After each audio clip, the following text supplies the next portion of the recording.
Welcome to simple PSC. നമ്മുടെ ചാനലിൽ പുതിയ SCERT ടെക്സ്റ്റ് ബുക്കുകളുടെ ക്ലാസ്സുകൾ ചെയ്തിട്ടുണ്ട്. പുതിയതായിട്ട് കാണുന്നവരാണ് നമ്മുടെ ചാനൽ എന്നുണ്ടെങ്കിൽ ഒന്ന് സബ്സ്ക്രൈബ് ചെയ്ത് നമ്മളെ സപ്പോർട്ട് ചെയ്യുക കേട്ടോ. അപ്പോൾ നമുക്ക് ക്ലാസ്സുകൾ നോക്കാം. നമ്മുടെ ചാനലിൽ ക്ലാസ് 5 5ാം ക്ലാസ്സിലെ സയൻസ് ചാപ്റ്റേഴ്സ് ഒക്കെ കഴിഞ്ഞിട്ടുണ്ട്. ഇപ്പോൾ നമ്മൾ 7ാം ക്ലാസ്സിലെ സയൻസ് ചാപ്റ്റേഴ്സാണ് ചെയ്തുകൊണ്ടിരിക്കുന്നത്. നോക്കാം. മൂന്നാമത്തെ ചാപ്റ്റർ പറയുന്നത് വൈദ്യുതിയുടെ ലോകം എന്നാണ്. വൈദ്യുതിയുടെ ക്വസ്റ്റ്യൻസ് ഒന്നും നമുക്ക് അങ്ങനെ അധികം ക്വസ്റ്റ്യൻസ് ചോദിക്കാറില്ല, പക്ഷേ ഇപ്പോൾ ചോദിക്കുന്നുണ്ട് കേട്ടോ. അപ്പോൾ നമുക്ക് ഈ പാഠം നമുക്ക് ഇമ്പോർട്ടൻ്റ് ആയിട്ട് മാറിയിരിക്കണം. നമുക്ക് മെയിൻ പോയിന്റിലേക്ക് പോകാം. വൈദ്യുത സെല്ലുകൾ, ജനറേറ്റർ, സോളാർ സെല്ലുകൾ തുടങ്ങിയ വൈദ്യുതി നൽകുന്ന സംവിധാനങ്ങളെയാണ് വൈദ്യുത സ്രോതസ്സുകൾ എന്ന് പറയുന്നത്. അപ്പോൾ വൈദ്യുതി നൽകുന്ന സംഭവങ്ങളെയാണ് എന്ന് പറയുന്നത് വൈദ്യുത സ്രോതസ്സുകൾ എന്ന് പറയുന്നത്. ഏതൊക്കെയാണ്? വൈദ്യുത സെല്ലുകൾ, ജനറേറ്റർ, സോളാർ സെല്ലുകൾ എന്നിവയൊക്കെ നമുക്ക് വൈദ്യുതി നൽകുന്നവയാണ്. അപ്പോൾ വൈദ്യുത സ്രോതസ്സുകൾ ഏതൊക്കെയാണെന്ന് പറയാം?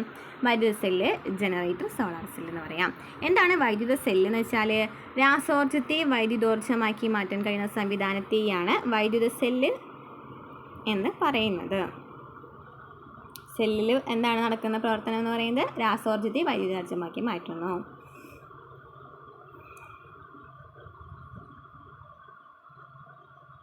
വൈദ്യുതിയുടെ ഒരു ചെറിയൊരു ചരിത്രം കൊടുത്തിട്ടുണ്ട്, വായിച്ച് നോക്കാം. വൈദ്യുതി പ്രകാശം, താപം, ശബ്ദം തുടങ്ങിയവ വിവിധ ഊർജ്ജ രൂപങ്ങളാണ്. വളരെയധികം ആവശ്യങ്ങൾക്ക് നാം ഉപയോഗിക്കുന്ന ഊർജ്ജ രൂപമാണ് വൈദ്യുതി. ഒരു തരം മരക്കറ ഉറച്ചുണ്ടാവുന്ന ആംബർ എന്ന പദാർത്ഥം കമ്പിളിയിൽ ഉരസുമ്പോൾ തലമുടി പോലുള്ള വസ്തുക്കളെ ആകർഷിക്കുന്നുണ്ടെന്ന് പുരാതന ഗ്രീക്കുകാർ മനസ്സിലാക്കിയിരുന്നു. തുടർന്ന് അനേകം ആളുകൾ അനേക കാലം നടത്തിയ പരീക്ഷണങ്ങളുടെ ഫലമായിട്ടാണ് വൈദ്യുതി ഉൽപ്പാദനം നടന്നത് എന്ന് പറഞ്ഞിട്ടുണ്ട്. ബാറ്ററി ഉപയോഗിച്ച് നമുക്ക് ബൾബ് പ്രകാശിപ്പിക്കാം അല്ലേ? LED ആണോ CFL ആണോ നമുക്ക് നല്ലതെന്ന് പറയുന്നുണ്ട് ഇവിടെ. LED ലൈറ്റ് എമിറ്റിംഗ് ഡയോഡ് എന്നാണ് പറയാം. ഊർജ്ജ ലാഭത്തിന് ഗണ്യമായിട്ട് സഹായിക്കുന്നു. സാധാരണ ഇലക്ട്രിക് ബൾബുകളേക്കാൾ കുറഞ്ഞ ഊർജ്ജം മതി CFLന്. സമീപകാലം വരെ CFL വ്യാപകമായി ഉപയോഗിച്ചിരുന്നു, എന്നാൽ ഇന്ന് CFL സാധാരണമായി ഉപയോഗിക്കുന്നില്ല. CFLനേക്കാളും കുറഞ്ഞ ഊർജ്ജം നമുക്ക് LED ബൾബുകളിൽ നിന്ന് ലഭിച്ചു. അത് കാരണം നമ്മളിപ്പോൾ ഉപയോഗിക്കുന്ന എന്താണ്? LED ബൾബുകളാണ്. അപ്പോൾ filament bulb, compact fluorescent lamp CFL, light emitting diode തന്നിട്ടുണ്ട്. ഇപ്പോൾ നമ്മൾ കൂടുതലായിട്ട് LED ആണ് ഉപയോഗിക്കുന്നത്, കാരണം LEDകൾക്ക് കുറച്ച് ഊർജ്ജം മതി. ഇനി എന്താണ് വൈദ്യുത സർക്യൂട്ട് എന്ന് വെച്ചാൽ? വൈദ്യുത സ്രോതസ്സിൽ നിന്ന് ഉപകരണത്തിലേക്ക് വൈദ്യുതി കടന്നു പോകുന്നതിനുള്ള ക്രമീകരണത്തെയാണ് വൈദ്യുത സർക്യൂട്ട് എന്ന് പറയുന്നത്. ഒരു സർക്യൂട്ടിൽ എന്തൊക്കെ വേണം? കുറഞ്ഞത് വൈദ്യുത സ്രോതസ്സ് വേണം, ചാലക കമ്പി വേണം, ഒരു വൈദ്യുത ഉപകരണവും വേണം അല്ലേ? ഇവിടെ നമുക്ക് നോക്കിയ ഈ പിക്ചറിൽ നോക്കുകയാണെന്നുണ്ടെങ്കിൽ നമുക്ക് മനസ്സിലായി ഒരു വൈദ്യുത സ്രോതസ്സ് എന്ന് പറയുന്നത് തന്നിട്ടുണ്ട് നമുക്ക്. അതുപോലെ തന്നെ ഒരു ചാലക കമ്പി നൽകിയിട്ടുണ്ട്, വൈദ്യുത ഉപകരണവും നമുക്ക് നൽകിയിട്ടുണ്ട്.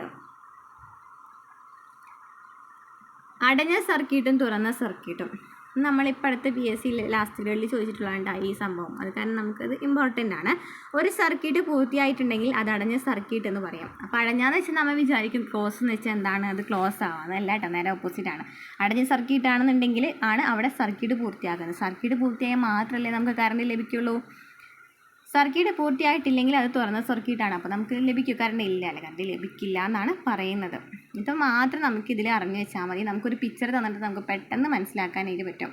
ഒരു സർക്യൂട്ട് പൂർത്തിയായാൽ മാത്രമാണ് നമുക്ക് എന്ത് ലഭിക്കുള്ളൂ? കറണ്ട് ലഭിക്കുള്ളൂ. ഇനി അത് മാത്രം കേട്ടോ അവിടെ നിന്ന് ചോദിച്ചിട്ടുണ്ടായിരുന്നത്. അത് മാത്രം നമ്മൾ അറിഞ്ഞിരുന്നാൽ ആ ക്വസ്റ്റ്യൻസ് ഒക്കെ ചെയ്യാനായിട്ട് പറ്റുമായിരുന്നു. ഇനി സ്വിച്ച് എന്ന് വെച്ചാൽ എന്താണ്? ആവശ്യമുള്ളപ്പോൾ സർക്യൂട്ട് അടഞ്ഞതോ തുറന്നതോ ആക്കി മാറ്റാനുള്ള ഉപകരണമാണ് സ്വിച്ച്. സ്വിച്ച് ഓൺ ആക്കുമ്പോൾ സർക്യൂട്ട് അടയുന്നു അല്ലേ? നമ്മൾ സ്വിച്ച് ഓൺ ആക്കി, നമ്മുടെ സ്വിച്ച് നമ്മൾ ഓൺ ആക്കുകയാണെന്നുണ്ടെങ്കിൽ എന്ത് സംഭവിക്കും? സർക്യൂട്ട് അടഞ്ഞ കാരണമാണല്ലോ നമുക്ക് ഫാൻ ഇടാണെന്നുണ്ടെങ്കിൽ ഫാൻ കിട്ടിയത് എങ്ങനെയാണ്? ഫാൻ കറങ്ങിയത് എങ്ങനെയാണ്? നമ്മൾ സ്വിച്ച് ഇട്ടപ്പോൾ എന്ത് സംഭവിച്ചു? ആ സർക്യൂട്ട് അങ്ങോട്ട് ക്ലോസ് ആയിപ്പോയി. ഇനി സ്വിച്ച് ഓൺ ആക്കുമ്പോൾ സർക്യൂട്ട് അടഞ്ഞു, സ്വിച്ച് ഓഫ് ആക്കുമ്പോൾ സർക്യൂട്ട് തുറന്നതാക്കുന്നു. വിവിധ തരം സ്വിച്ചുകളുണ്ട്. സാധാരണ switch, two way switch, bell switch, push button switch, sliding switch, main switch. ഒഴുകുന്ന വൈദ്യുതി എന്ന് പറഞ്ഞിട്ടുണ്ട്. എന്താണ് ഒഴുകുന്ന വൈദ്യുതി? ബാറ്ററിയിൽ നിന്നും വൈദ്യുതി ബൾബിലേക്ക് എത്തുന്നത് എന്തിലൂടെയാണ്? എല്ലാ വസ്തുക്കളും വൈദ്യുതി കടത്തിവിടുന്നു, അങ്ങനെ പറഞ്ഞിട്ടുള്ളൊരു ഇത് നൽകിയിട്ടുണ്ട്. ഇതിൽ നമുക്ക് മനസ്സിലാക്കാം എല്ലാ വസ്തുക്കളും വൈദ്യുതി കടത്തിവിടില്ല. നമുക്കറിയാമല്ലേ, സുജാലകങ്ങളുണ്ട്, കുജാലകങ്ങളുണ്ട് എന്നൊക്കെ അല്ലേ? വൈദ്യുതി കടത്തിവിടുന്ന വസ്തുക്കളുണ്ട്, വൈദ്യുതി കടത്തിവിടാത്ത വസ്തുക്കളുണ്ട്. തടി കമ്പിലൊക്കെ വൈദ്യുതി കടത്തിവിടില്ല. അതാണ് ഇവിടെ പറയുന്നത് കേട്ടോ. അപ്പോൾ ചാലകങ്ങളും ഇൻസുലേറ്ററുകളും പറഞ്ഞിട്ടുണ്ട്. വൈദ്യുതി കടത്തിവിടുന്ന വസ്തുക്കളെയാണ് ചാലകങ്ങൾ എന്ന് പറയുന്നത്. വൈദ്യുതി കടത്തിവിടാത്ത വസ്തുക്കളാണ് ഇൻസുലേറ്ററുകൾ.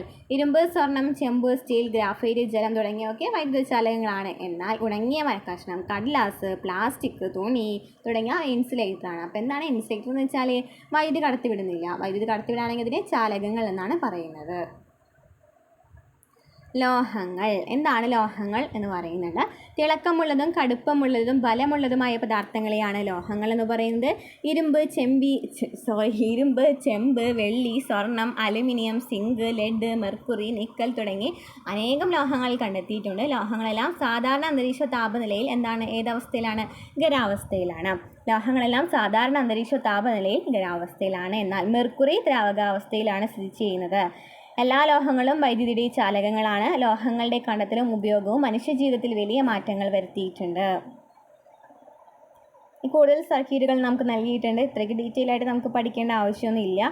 എന്തൊക്കെയാണ് നമ്മൾ ഇത് ചെയ്യുമ്പോൾ എന്തൊക്കെ ടൂൾസാണ് ഉപയോഗിക്കുന്നത്? കട്ടിംഗ് പെയർ ഉണ്ടാവും, സ്ട്രിപ്പർ ഉണ്ടാവും, സ്ക്രൂ ഡ്രൈവർ ഉണ്ടാവും, ടെസ്റ്റർ ഉണ്ടാവും അല്ലേ. ഇനി ഓരോ ചിഹ്നങ്ങൾ എന്തിനെയെന്ന് പറഞ്ഞിട്ടുണ്ട്. ചാലക കമ്പി, switch off, switch on, switch ഇതൊക്കെ പറയുന്നല്ലോ. Switch off, switch on. ഇതാണ് നമ്മൾ ഇവിടെ പറഞ്ഞത്. സ്വിച്ച് ഓഫ് ചെയ്യുകയാണെന്നുണ്ടെങ്കിൽ എന്ത് സംഭവിക്കും? ഫാൻ ഓഫ് ആവണം. അതായത് അവിടെ സർക്യൂട്ട് ഓപ്പൺ ആണ് അല്ലേ. സർക്യൂട്ട് എന്ന് പറയുന്നത് തുറന്നിരിക്കുകയാണ് അവിടെ. സെല്ല് എന്ന് പറയുന്നത് എങ്ങനെയാണ് വരച്ചിരിക്കുന്നത്? ഒരു വലിയൊരു വരിയും ഒരു ചെറിയ വരിയും. ബാറ്ററി എന്ന് പറയുമ്പോൾ രണ്ട് വരകൾ ഇതുപോലെ ഉണ്ടായിരിക്കും, രണ്ട് സെല്ല് ഉണ്ടായിരിക്കും അല്ലേ. ബാറ്ററി എന്ന് പറയുമ്പോൾ രണ്ടെണ്ണം ഉണ്ടായിരിക്കില്ല. പ്രകാശിക്കാത്ത ബൾബ് എന്ന് പറയുമ്പോൾ ഇൻഡിട്ട് കൊടുത്തിട്ടുണ്ട്. പ്രകാശിക്കാത്ത ബൾബിന് മുകളിൽ രണ്ട് കുഞ്ഞു വരണമെന്നുണ്ടെങ്കിൽ അവിടെ പ്രകാശിക്കുന്നുണ്ടെന്നാണ് അർത്ഥം. നമ്മൾ ബാലരമയിലും ബാലഭൂമിയൊക്കെ നമ്മൾ വായിക്കുമ്പോൾ കാണാം അല്ലേ. നമ്മൾ ഇതിൽ നിന്നല്ല, ഈ ചിത്രങ്ങളിൽ നിന്നല്ല ഓരോന്ന് മനസ്സിലാക്കിയെടുക്കുന്നത്. ഇനി ബസർ, മിനി മോട്ടർ, LED എന്നൊക്കെ പറഞ്ഞിട്ട് നൽകിയിട്ടുണ്ട്. അത് നമുക്ക് ആവശ്യമില്ല കേട്ടോ. ഇതൊക്കെ ഓരോ പ്രവർത്തനങ്ങളാണ്. ഇനി എന്താണ് ഗാർഹിക വൈദ്യുതി എന്ന് പറയുന്നത്? നമ്മുടെ വീട്ടിൽ എത്ര വോൾട്ടാണ് വൈദ്യുതി എത്തുന്നത്? 230 വോൾട്ട്. 230 വോൾട്ട് വൈദ്യുതിയാണ് വീട്ടിൽ എത്തുന്നത്. ശരീരത്തിലൂടെ വൈദ്യുതി പ്രവഹിക്കുമ്പോൾ എങ്ങനെയാണ് ഷോക്ക് ഏൽക്കുന്നത്? അവിടെ പറയുന്നത് ശരീരത്തിലൂടെ വൈദ്യുതി പ്രവഹിക്കുമ്പോൾ ഷോക്ക് ഏൽക്കുന്നു. ജീവനുള്ള കോശങ്ങളിൽ വെള്ളത്തിൻ്റെ സാന്നിധ്യമുള്ളതിനാൽ ശരീരം വൈദ്യുത ചാലകമാണ്. നമ്മൾ പറഞ്ഞിട്ടുള്ള വെള്ളം എന്ന് പറയുന്നത് എന്താണ്? വൈദ്യുത ചാലകമാണ്. ചാലകങ്ങൾക്ക് എക്സാമ്പിളാണ് ജലം എന്ന് പറഞ്ഞു. നമ്മുടെ ശരീരത്തിൽ എന്തുണ്ട്? ജലമുണ്ട്. പൊട്ടിയ വൈദ്യുതി ലൈനോ ഇൻസുലേഷൻ ഇല്ലാത്ത സർക്യൂട്ട് പോലുള്ള ഒരു ബാഹ്യ വൈദ്യുത സ്രോതസ്സോ ശരീരവുമായിട്ട് സമ്പർക്കത്തിലേർത്തുമ്പോൾ വൈദ്യുതാഘാതം സംഭവിക്കുന്നു. ചില സമയങ്ങളിൽ ഗുരുതരമായ പൊള്ളൽ ഏൽപ്പിക്കുന്നു. വൈദ്യുതാഘാതം മൂലമുണ്ടാകുന്ന മരണത്തിന് പ്രധാന കാരണം എന്താണ്? ഹൃദയാഘാതമാണ്. അപ്പോൾ ആ ടൈമിൽ പെട്ടെന്ന് ഹൃദയാഘാതം സംഭവിക്കുകയാണ് എന്ന് പറയുന്നുണ്ട്. അതാണ് എങ്ങനെയാണ് ഷോക്ക് ഏൽക്കുന്നത് പറയുന്നത്. ഇനി എന്താണ് മിന്നലും വൈദ്യുതിയും? മഴക്കാലത്ത് അന്തരീക്ഷത്തിൽ കാണുന്ന മിന്നൽ ശ്രദ്ധിച്ചിട്ടില്ലേ? മേഘങ്ങളിൽ വളരെ ഉയർന്ന അളവിൽ വൈദ്യുത ചാർജ് ഉണ്ടാകാറുണ്ട്. മേഘങ്ങളിലെ ചാർജ് അടുത്തുള്ള മേഘങ്ങളിലേക്കോ ഭൂമിയിലേക്കോ കൈമാറ്റം ചെയ്യുന്നതാണ് മിന്നലിന് കാരണം എന്ന് പറയുന്നത്. അപ്പോൾ എന്താണ് മിന്നലിന് കാരണം? മേഘങ്ങളിൽ എന്തുണ്ടായിരിക്കും? ചാർജിലുണ്ടായിരിക്കും. ഇത് അടുത്ത മേഘങ്ങളിലേക്ക് അല്ലെങ്കിൽ ഭൂമിക്ക് ഇങ്ങനെ കൈമാറ്റം ചെയ്യും. അപ്പോഴാണ് ഇടിമിന്നൽ സംഭവിക്കുന്നത്. ഇടിമിന്നൽ അതിശക്തമായ വൈദ്യുത പ്രവാഹമാണ്. അത് കാരണമാണ് മിന്നലേറ്റിട്ട് അപകടങ്ങൾ ഉണ്ടാകുന്നത് എന്ന് പറയുന്നത്. ഒരാൾ ഷോക്ക് ഏറ്റ് കഴിഞ്ഞാൽ എന്ത് സംഭവിക്കും? നമ്മൾ എന്താണ് ചെയ്യേണ്ടത് എന്ന് പറഞ്ഞിട്ടുണ്ട് കേട്ടോ. നമ്മൾ എന്താ ചെയ്യേണ്ടത്? ആദ്യം തന്നെ വൈദ്യുതി ബന്ധം എന്താണെന്ന് വെച്ചാൽ ഒഴിവാക്കണം. ഇതിനായിട്ട് സ്വിച്ച് ഓഫ് ചെയ്യുക അല്ലെങ്കിൽ ഫ്യൂസ് ഊരി മാറ്റുകയോ ചെയ്യുക. അല്ലാന്നുണ്ടെങ്കിൽ ഇതൊന്നും ഇല്ലാത്ത സ്ഥലമാണെന്നുണ്ടെങ്കിൽ ഉണങ്ങിയ മരക്കൊമ്പ് അല്ലെങ്കിൽ ചാലകമല്ലാത്ത എന്ന് പറയുന്നത്. അതായത് വൈദ്യുതി കടത്തി വിടാത്ത ഇപ്പോൾ എന്നിട്ട് പറയുക തടി പോലത്തെ സംഭവങ്ങളൊക്കെ ഇല്ലേ, അതുകൊണ്ടല്ലേ നമുക്ക് കുറച്ച് കാണുന്നത്. അപ്പോൾ അതുകൊണ്ട് വെച്ചിട്ട് നമ്മളൊന്ന് അയാളെ അടിക്കുകയാണെന്നുണ്ടെങ്കിൽ എന്ത് സംഭവിക്കും? അയാൾക്ക് അതിൽ നിന്ന് മോചനം ലഭിക്കും. അതുപോലെ തന്നെ ഹൃദയമിടിപ്പ് നിലച്ചിട്ടുണ്ടെന്നുണ്ടെങ്കിൽ ഷോക്കേറ്റ് അയാളുടെ നെഞ്ചിൽ കൈകൾ മേൽക്കുമേൽ വെച്ച് തുടർച്ചയായിട്ട് അമർത്തുക. ഹൃദയം പ്രവർത്തിക്കുന്നവരെ ഇത് ചെയ്യണം. സ്വയം ശ്വസിക്കാൻ കഴിയുന്നില്ലെങ്കിൽ കൃത്രിമ ശ്വാസം നൽകണം. ശരീരം തിരിഞ്ഞ് ചൂടാക്കണം. ഷോക്ക് ഗുരുതരമാണെങ്കിൽ വേഗം തന്നെ ഹോസ്പിറ്റലിൽ എത്തിക്കണം. എന്താണ് ജനറേറ്റർ എന്ന് പറയുന്നത്? പെട്രോൾ, ഡീസൽ, മണ്ണെണ്ണ തുടങ്ങിയ ഇന്ധനങ്ങളിൽ നിന്നുള്ള ഊർജ്ജം ഉപയോഗിച്ചാണ് ജനറേറ്റർ പ്രവർത്തിച്ച് വൈദ്യുതി ഉണ്ടാക്കുന്നത്. അപ്പോൾ വൈദ്യുതി ഉണ്ടാക്കുന്ന വേറൊരു മാർഗ്ഗമാണ് ജനറേറ്റർ എന്ന് പറയുന്നത്. അതെന്താണ് ഇന്ധനമായിട്ട് ഉപയോഗിക്കുന്നത്? പെട്രോൾ, ഡീസൽ, മണ്ണെണ്ണ. ജനറേറ്ററിൽ എന്താണ് സംഭവിക്കുന്നത് ശരിക്കും പറഞ്ഞാൽ? ജനറേറ്ററിൽ നടക്കുന്ന പ്രവർത്തനം എന്താണെന്ന് വെച്ചാൽ രാസോർജ്ജം ആദ്യം യാന്ത്രികോർജ്ജമായും പിന്നീട് വൈദ്യുതോർജ്ജമായിട്ടും മാറുന്നു.